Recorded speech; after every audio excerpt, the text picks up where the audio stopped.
आज हमारे साथ बात करने के लिए रामपुर की मुख्य विकास अधिकारी गजल भारद्वाज मौजूद हैं। उनसे बात करेंगे कि रामपुर के पारंपरिक उत्पादों को बढ़ावा देने के लिए किस तरह से रामपुर प्रशासन प्रयास कर रहा है। रामपुर पारंपरिक उत्पादों में रामपुरी चाकू, रामपुरी टोपी, रामपुरी वायलन, ये सारी चीज़ें हैं और रामपुर का जो खास है वो चटापटी पटापटी का काम है। सीधा उनसे बात करते हैं कि अभी इसमें क्या चल रहा है। मैम, सबसे पहला सवाल, जो रामपुर के पारंपरिक उत्पाद हैं उसको किस तरह से आप लोग लेकर चल रहे हैं? देखिए, रामपुर के जो पारंपरिक उत्पाद हैं इसमें हमने 2 स्ट्रैटेजीज़ पे काम किया है। एक तो जो हमारा पहाड़ी गेट पर हस्तशिल्प सेंटर है बना हुआ है और काफ़ी टाइम से वो बिल्डिंग बनी हुई थी, तो हमने कोशिश की है कि उसका पुनर्जीवन हम करें इस प्रकार से कि वो एक हमारा नोडल पॉइंट बन जाए किसी भी प्रकार का उत्पाद अगर कोई व्यक्ति ऑर्डर करना चाहे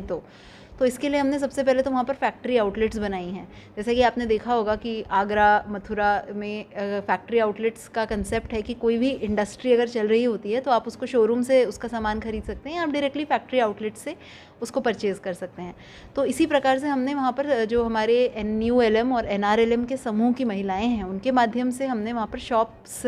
फैक्ट्रीज़ के रूप में वहाँ पर बनाई हैं, जहाँ पर वहीं पर बैठकर अलग अलग किस्म के फैब्रिक्स के ऊपर वो कारीगरी करती हैं, जिसमें हमारे यहाँ का जो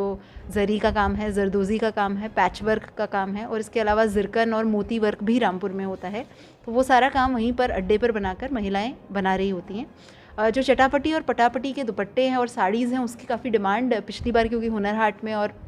वेरियस प्रोग्राम्स के माध्यम से हमने हाईलाइट किया था और ये रामपुर का ही बहुत ऑथेंटिक प्रोडक्ट है जो महिला सशक्तिकरण का एक औजार भी है,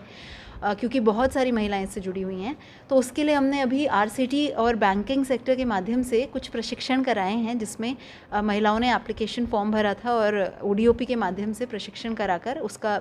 हम लोग ट्रेनिंग और बैंकिंग लिंकेज सेल्फ एम्प्लॉयमेंट के लिए करा रहे हैं कि प्रशिक्षण पाकर वो अगर कोई महिला उसमें प्रशिक्षण पाती है तो कल को उसको ये भी जानकारी होनी चाहिए कि ऑनलाइन कैसे उसकी सेल कर सकती हैं, अपना अकाउंट कैसे मैनेज कर सकती हैं, उसमें ऑर्डर कैसे प्रोसेस कर सकती हैं, डिलीवरी उसकी मुरादाबाद, दिल्ली, लखनऊ या साउथ इंडिया में कहीं करना चाहें तो किस प्रकार से करा सकती हैं, सो दैट वो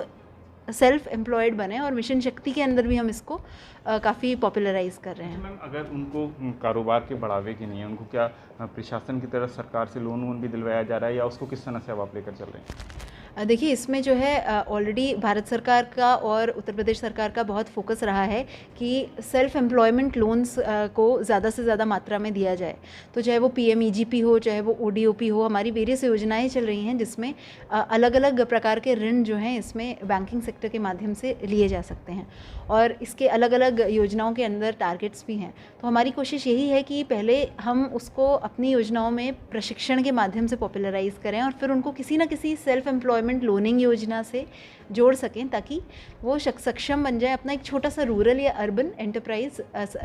बनाने के लिए। इसमें ग्राम उद्योग अधिकारी, ग्राम उद्योग कार्यालय में बहुत सारे लोन्स हैं जो रूरल सेक्टर में एम्पावर करते हैं और इसी तरीके से डूडा के माध्यम से और GMDIC के माध्यम से बहुत सारी योजनाएं ऐसी हैं जिसमें हम बैंकिंग सेक्टर की लिंकेज के माध्यम से सेल्फ एम्प्लॉयमेंट को बढ़ावा दे रहे हैं। मैम, लोग लोन लेने तो चाहते हैं लेकिन उसमें इतनी फॉर्मेलिटीज़ कर दी जाती हैं या इन लोगों के द्वारा इतनी चक्कर कटवाए जाते हैं कि मैम वो थका कर बैठ जाता है। तो ऐसे इन लोगों को किस तरह से दिशा निर्देश दिए कि आप लोगों की नहीं आसानी करें? देखिए, बैंकिंग सेक्टर से इसमें थोड़ा प्रॉब्लम बीच में आया था, पर हमने कोशिश यही की है कि विभिन्न विभाग अध्यक्षों और बैंकिंग सेक्टर की अलग अलग प्लेटफॉर्म्स पे हम लोग मीटिंग कराएंगे और उसमें ये भी पता लगाएंगे कि कहाँ पर प्रॉब्लम आ रही है, कितनी हमें शिकायतें प्राप्त हो रही हैं, रिजेक्शंस कितने हैं और क्या वो उनका आधार सही है या गलत है। तो अगर गलत क्राइटेरिया पर लोन्स रिजेक्ट किए जा रहे हैं तो हम नियमानुसार उसमें बैंकिंग सेक्टर पर कार्रवाई करेंगे। तो हमारी कोशिश यही है कि प्रशिक्षण के बाद हमारे जो प्रोडक्ट्स हैं स्पेशली उनकी छोटी छोटी आउटलेट्स हम लोग स्थापित कर सकें। अच्छा मैम, जो रामपुर रज़ा लाइब्रेरी है, आपने उसमें रामपुर की जो पारंपरिक उत्पाद चीज़ें थी उनका फ़ोटोशूट कराया था, तो उसका क्या मकसद था? देखिए, यहाँ पर रामपुर में हम बहुत सारे उत्पाद हैं, बहुत सारे हमारी आर्किटेक्चरल हेरिटेज है और बढ़िया बात यह है कि हमारे यहाँ के जो यूथ हैं वो फ़ोटोग्राफी और वीडियोग्राफी में बहुत अच्छा हुनर रखते हैं। तो हमारी कोशिश ये थी कि इन तीनों चीज़ों को हम एक जगह पर कोलैबोरेट कर सकें कि लोकल ही बच्चे या लोकल यूथ जो हैं वहाँ पर फ़ोटोग्राफी और वीडियो शूट वहाँ पर ऑर्गेनाइज़ कराएं, उसमें स्कूल के स्टूडेंट्स पार्टिसिपेट करें, उसमें हमारे कारीगर रहें जो कि पतंग, टोपी और जरी जरदोज़ी, घरारे और चटापटी के उत्पाद, चाकू वगैरह हमारा जो है वहाँ पर सामने आए। तो पर्पस उसका ये है कि एक तो हमारी रज़ा लाइब्रेरी जो कि बहुत सारी पुरानी मैन्यूस्क्रिप्ट्स जहाँ पर संरक्षित हैं वो सेंटर ऑफ फोकस रहे रामपुर की पहचान के रूप में, और साथ ही अगर कोई, क्योंकि वहाँ पे बहुत सारे फॉरेन टूरिस्ट भी आते हैं और दूर दूर जगह पे इंडिया के काफ़ी सारे लोग देखने आते हैं, तो हम चाहते हैं कि वहाँ पर एक एग्जीबिशन के माध्यम से या एक छोटी सी आउटलेट के माध्यम से लोग इन प्रोडक्ट्स को देखें और जानें कि रामपुर में ये प्रोडक्ट्स बनते हैं और काफ़ी पारंपरिक काल से बनते आए हैं और इनको ऑर्डर कैसे किया जा सके। तो आगे की हमारी योजना ये है कि वहाँ पर हम लोग ना सिर्फ इसका एक डिस्प्ले रखें, बल्कि जितने कारीगर हमारे यहाँ उस चीज़ को बना रहे हैं, जैसे हमारे यहाँ चाकू कौन बना रहा है या पतंग कौन लोग बनाते हैं, उनके कॉन्टैक्ट नंबर्स के साथ साथ और उनके कैटलॉग बुक्स वहाँ के रूप में वहाँ पर रखें कि लोग देखकर उसको ऑर्डर कर सकें, उन कारीगरों से डायरेक्ट संपर्क बना सकें, ताकि कारीगरों का भी रोज़गार बढ़े, रामपुर का नाम और प्रतिष्ठा इन जो हमारी ये प्रोडक्ट्स हैं उसके लिए बढ़े, और रज़ा लाइब्रेरी जिसका बहुत पहले से ही बहुत अच्छा नाम है वो भी और ज़्यादा